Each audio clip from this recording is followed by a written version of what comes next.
A leading pediatrician says the whooping cough epidemic is a child health crisis, and Te Whatu Ora needs urgent action. By Rowan Quinn of rnz.nz. 3 babies have from the disease this year, and there are fears it has spread undetected.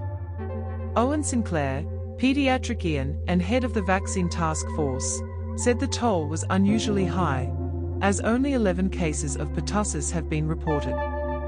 The fact that the babies were from different parts of the country suggested that it was a widespread transmis.